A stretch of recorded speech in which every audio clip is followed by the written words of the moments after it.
जम्मू कश्मीर में हर सरकारी विभाग की रीढ़ की हड्डी डेली वेजर्स को माना जाता है और जम्मू कश्मीर में 1 लाख से ज्यादा कैजुअल डेली वेजर्स हैं। लेकिन आखिर उनकी हेल्थ के साथ खिलवाड़ क्यों किया जा रहा है, ये अभी तक जो है वह समझ में नहीं आ पाया है। दरअसल आपको विस्तार से बताएंगे आखिर कि जितने भी कैजुअल या डेली वेजर्स जो जम्मू कश्मीर के भीतर अलग अलग डिपार्टमेंट्स में काम करते हैं, उनको हेल्थ इंश्योरेंस के नाम पर क्या है, क्या उनके पास सुविधाएं हैं कि अगर कल को उनके साथ कोई हादसा हो जाता है, किस तरीके से वे अपना इलाज करवा पाएंगे, सरकारें उनको क्या कुछ इसमें दे रही है, वह सब हम आपको विस्तार से बताएंगे। और यकीन माने कि आप भी हैरान हो जाएंगे कि अस्थाई कर्मचारियों के साथ किस तरीके का व्यवहार जम्मू कश्मीर की सरकार जो है वह कर रही है। नमस्कार, मेरा नाम है राजकुमार और आप देख रहे हैं द न्यूज रूम 24 आवाज। जम्मू कश्मीर के भीतर जो कुल संख्या डेली और कैजुअल लेबरर्स की है, 1,05,01 सरकारी आंकड़े के मुताबिक बताई गई है, जिसमें जम्मू डिवीजन की बात करें तो जम्मू डिवीजन के भीतर 40,077 डेलीवेजर्स हैं और साथ ही साथ में कश्मीर डिवीजन के भीतर 57,390 और कुल मिलाकर 1,05,01 डेलीवेजर्स हैं। इसमें किन किन विभागों में कितने डेलीवेजर्स है वह भी डेटा हमारे पास में पड़ा हुआ है, जिसमें जल शक्ति डिपार्टमेंट के भीतर सबसे ज्यादा डेलीवेजर और कैजुअल लेबरर्स जो है वो काम कर रहे हैं, 38,585। इसी के साथ साथ में पीडीडी विभाग के भीतर 13,616, एजुकेशन डिपार्टमेंट में 12,646, फॉरेस्ट डिपार्टमेंट में 8,317 और पब्लिक वर्क डिपार्टमेंट यानी कि पीडब्ल्यूडी के भीतर 6,801 कैजुअल लेबर्स और डेली वेजर्स काम कर रहे हैं, जो अभी तक पक्के नहीं हुए हैं। इस उम्मीद में है कि वे पक्के हों, लेकिन इसमें जो पीडीडी डिपार्टमेंट है यानी कि बिजली विभाग, उसमें सबसे ज्यादा खतरा डेलीवेजर्स को या उसमें काम कर रहे लोगों को होता है। वह इसलिए क्योंकि वह पोलों के ऊपर काम करते हैं, बिजली का काम करते हैं, अचानक बहुत सी दुर्घटनाएं हो जाती हैं। या आपने देखा भी होगा कि बीते दिनों भी जम्मू के भीतर एक ऐसा मामला आया कि जब एक लाइनमैन अपने पोल पर काम कर रहा था, अचानक से बिजली आ गई और बिजली आने से उसे करंट लग जाती है और बाद में उसकी जान चले जाती है। ऐसे बहुत से मामले अब तक जम्मू कश्मीर के भीतर हुए हैं। हर दिन ये लोग घर से निकलते हैं काम करने के लिए, लेकिन पता नहीं होता क्या हम वापस लौट पाएंगे या नहीं लौट पाएंगे। ये वह लोग हैं जो डिपार्टमेंट्स की रीढ़ की हड्डी हैं। अगर ये हड़तालों पर बैठ जाते हैं तो काम जो है वह उबड़ खाबड़ हो जाता है। वैसे ही सफाई कर्मचारी जैसे ही काम पर बैठते हैं तो पूरा शहर गंदा होने लग जाता है। पीएचई डिपार्टमेंट के लोग, जिसे अब जल शक्ति विभाग भी कहते हैं, जब जल शक्ति विभाग के लोग जो हैं, खासकर ये अस्थाई कर्मचारी, जब भी अपने डिमांडों को लेकर ये लोग धरनों पर बैठे हैं, उस समय शहर के भीतर पानी की व्यवस्था जो है उबड़ खाबड़ हो जाती है। और ऐसे ही अगर पीडीडी के लोग बैठ जाएं तो लोगों का जो है वह घरों में बिजली पोल्स वगैरह जो है सब कुछ यूं ही उबड़ खाबड़ पड़े हुए रहेंगे और लोगों को दिक्कतों का सामना करना पड़ता है। लेकिन उसके बावजूद भी जम्मू कश्मीर सरकार अब तक इन लोगों के स्वास्थ्य के साथ खिलवाड़ ही करते जा रही है। ऐसे में खासकर हम पीडीडी की बात करें कि ये वह लोग हैं जो खंभों पर चढ़ते हैं, पोलों पर चढ़ते हैं, बिजली का इनका काम होता है। जिंदगी को हथेली पर रखकर जो है ये घूम रहे होते हैं, क्योंकि मौत कभी भी इनके ऊपर जो है वह गिर सकती है। मौत का साया हमेशा इनके साथ चला हुआ रहता है। वहीं जो पक्के कर्मचारी हैं, सरकार की तरफ से अगर उनके साथ कोई ऑन ड्यूटी किसी भी प्रकार का कोई हादसा हो जाता है तो 25 लाख तक बीमा जो है उनका होता है, लेकिन अस्थाई कर्मचारियों के लिए ना के बराबर है।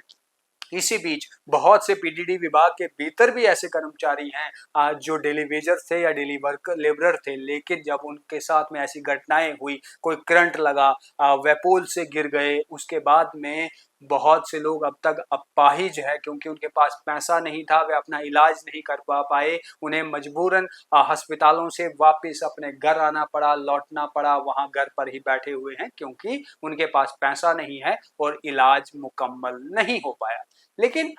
जब जितने भी जो अस्थायी कर्मचारी जम्मू कश्मीर के भीतर काम कर रहे हैं उनके पास कोई हेल्थ पॉलिसी सरकार की तरफ से नहीं है। सरकारें विचार कर रही है, उपचार कर रही है कि हम कोई ऐसी चीज लाएंगे जिससे इन लोगों को मदद हो पाएगी, लेकिन अब तक उपचार चल रहा है, कहीं पर कोई सोल्यूशन सामने नहीं आया है। हाल ही के दिनों में आपने देखा होगा कि 5 लाख बीमा की बात चल रही है, जहां पर जम्मू डिवीजन हो या कश्मीर डिवीजन हो, यहाँ पर पावर डेवलपमेंट के लोगों ने सोचा है कि अब हम अस्थायी कर्मचारी जो हैं इनके लिए भी एक पॉलिसी ला रहे हैं, विचार कर रहे हैं, सबके डॉक्यूमेंट्स लिए जा रहे हैं ताकि हम ये पता कर सकें कि आखिर हमारे पास कितने ये लोग हैं और किस तरीके से फ्रेमवर्क जो है वो किया जाएगा कि कल को कोई भी ऐसा हादसा होता है तो उस पर इन्हें मेडिकल एड सरकार की तरफ से दिया जाए। लेकिन ये बहुत शर्मनाक बात है कि जबकि जम्मू कश्मीर के असेंबली के भीतर आंकड़े दिए जाते हैं, वहां बताए जाते हैं फलाने डिपार्टमेंट में इतने डेली वेजेस हैं, फलाने में इतने हैं, फिर भी सरकार ये बात कर रही है कि हम ने जो है कमेटी बनाई है, अब उपचार किया जाएगा, उपचार के बाद जो है हम स्कीम लेकर आएंगे खासकर पीडीडी वर्कर्स के लिए, क्योंकि इनकी इनकी जो काम है, इनके काम में सबसे ज्यादा रिस्क है। तो क्या उनके पास अभी तक आंकड़े नहीं है? अब वे दोबारा से जो है वे लोगों से इंफॉर्मेशन लेंगे और फिर एक ड्राफ्ट तैयार करेंगे। बहरहाल हर एक चीज में हमें ऐसा ही देखने को मिलता है। लेकिन इसके अलावा अगर हम बात करें कि इन सभी वर्कर्स के पास में अगर मेडिकल हेल्प चाहिए, कल को कोई किसी के साथ हादसा हो जाता है,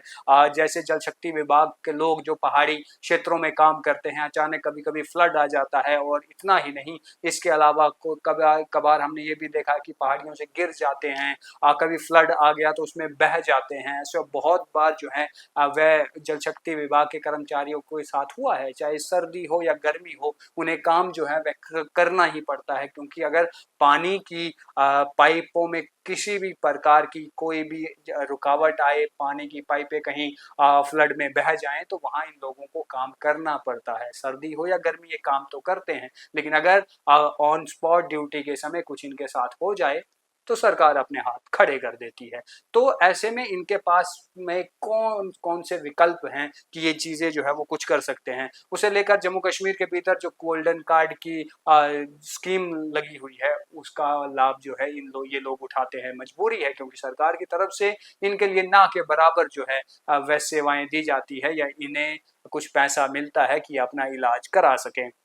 इसी के साथ साथ में बाकी अन्य स्कीमें, अब जिस तरीके से उमर सरकार ने ये फैसला लिया है कि जो जितने भी जम्मू कश्मीर के भीतर जो विधायक हैं वे अपने सीडीएफ में से 20 लाख तक का पैसा जो है इन लोगों पर खर्च कर सकते हैं, या वे लोग जो ज़्यादा गंभीर हैं, जिन्हें किडनी की बीमारी है या जिनके साथ में कोई ऑर्गन ट्रांसप्लांट करना है, किसी को कोई और रोग लगा हुआ है, तो वहाँ पर उन मेडिकल इमरजेंसीज में सीडीएफ से 20 लाख तक की मदद जो है वह विधायक अपनी कॉन्स्टिट्यूएंसी के भीतर इन वर्कर्स की कर पाएंगे। लेकिन अब तक सरकार के पास कोई ऐसी पॉलिसी नहीं है जिसमें अस्थायी कर्मचारियों को मेडिकल एड जो है वह मिल सके। जब भी धरने होते हैं, जब भी प्रोटेस्ट करते हैं, जब भी डेली वेजर से बात की जाती है, तो वो अपनी डिमांडों के भीतर इस डिमांड को भी रखते हैं कि कम से कम हमें हेल्थ एड तो मिले। हमारा कोई भी शख्स चाहे दुर्घटना का शिकार हो जाए, ऑन ड्यूटी जो है कि उसे करंट लग जाए,